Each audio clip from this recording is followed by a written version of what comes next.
Hi, worldies, and welcome back to my naughty little channel. Today's episode is going to be part 2 of the psychology of the big back.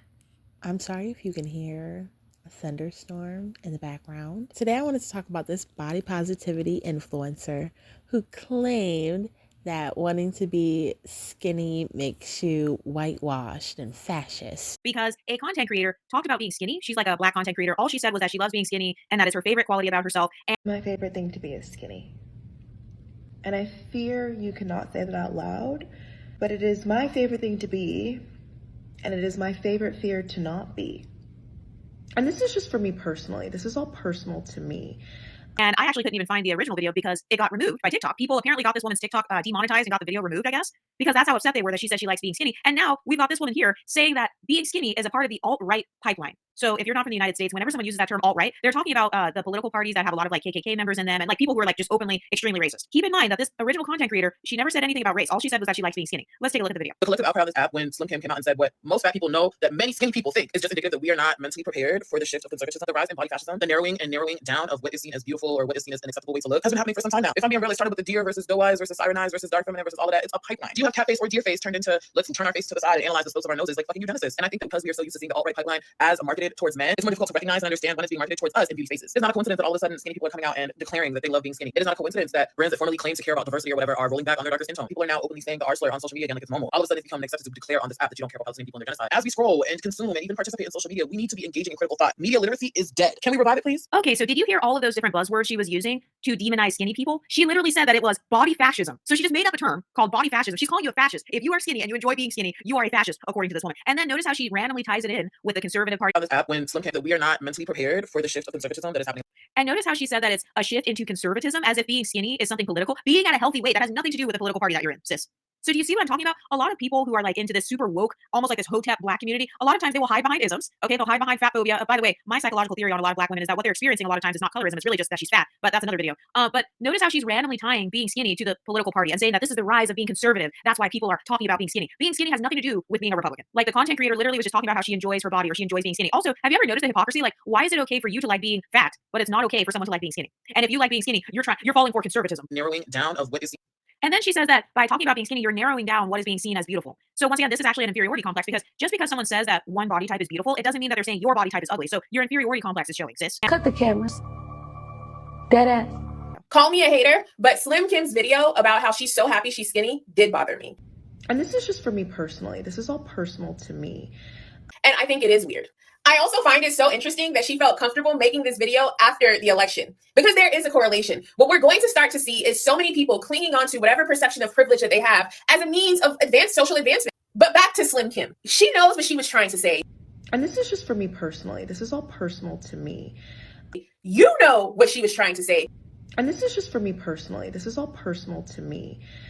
We all understand what she was trying to say. And this is just for me personally. This is all personal to me.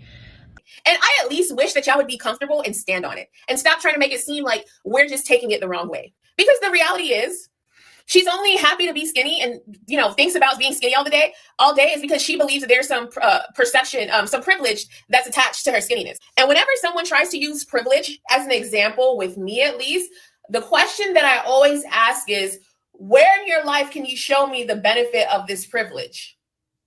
What have you accomplished as a result of this privilege? Anyways, At this point, people are really just saying anything. I am so tired of this one-sided celebration of being fat while being skinny or even just wanting to lose weight makes you a villain. Even with Lizzo, there were people who felt so oppressed by their own weight that they felt personally triggered and offended by her starting her weight loss journey.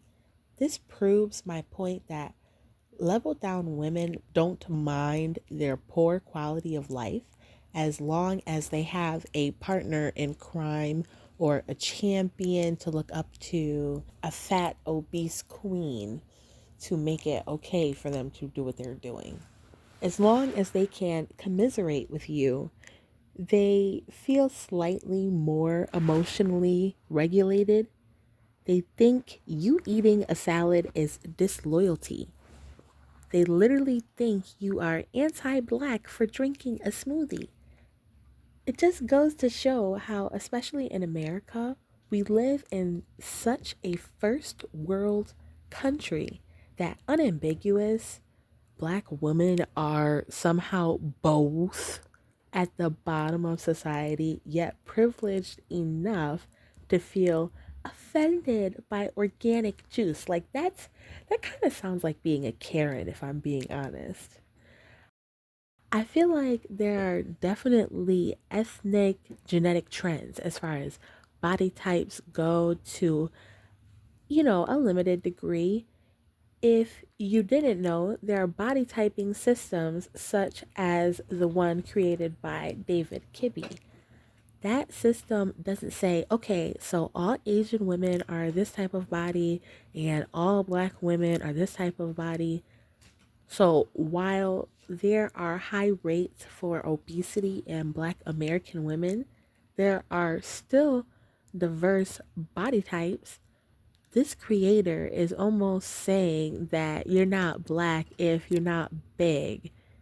Because if wanting to be skinny makes you whitewashed, does that mean that black people are just naturally obese? That sounds like a stereotype and something that an exotical would get canceled for saying, or God forbid, a non black person. Newsflash, not all of us are big backs. I don't feel like I need to become a big back to become more pro black or show solidarity or whatever it is they seem to be looking for. They even will do that with food, where it's like you're not black enough if you don't eat certain foods. Like, oh, that's that white people food. We are not going to say, oh no, I'm so thin, I'm so slim, thick, I'm so skinny, I'm so in shape. But in order to show I'm not fat phobic, in order to show I'm not anti black, I'm going to stop eating intuitively and stop eating nutritious foods, and I'm going to stop, intermittent fasting or my workouts or my yoga, my Pilates. I'm going to start eating the amount of calories it takes to feed a big back. The civil rights leaders would be so disappointed in me doing workouts from other cultures and not being a big back social justice warrior. They didn't fight so I could have a soft life. They fought so I could fight too. They died so I could fight high cholesterol, diabetes, hypertension.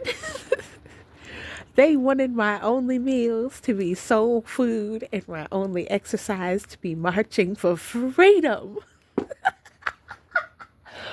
Oh, I live my soft life out of respect to my ancestors who didn't always have the freedom to have a voice, to be themselves, and to gain financial freedom. So if you ask me, do I think wanting to be skinny makes you whitewashed? I'd say go touch some grass. As a matter of fact, I'd say put on some leggings, put on some bootleg Lululemon, a hoodie, and some sneakers because it's time to go outside and go for a run, buy some grass, go get some fresh air, get off of the freaking internet for a little while, maybe unrot your brain and go eat something green. So, what do you think, ladies? Do you think some people will jeopardize their health in the name of pro blackness? What about you? Is it important for you to be seen as pro black? Let me know in the comments down below. Until next time, worldies, eyes on the prize.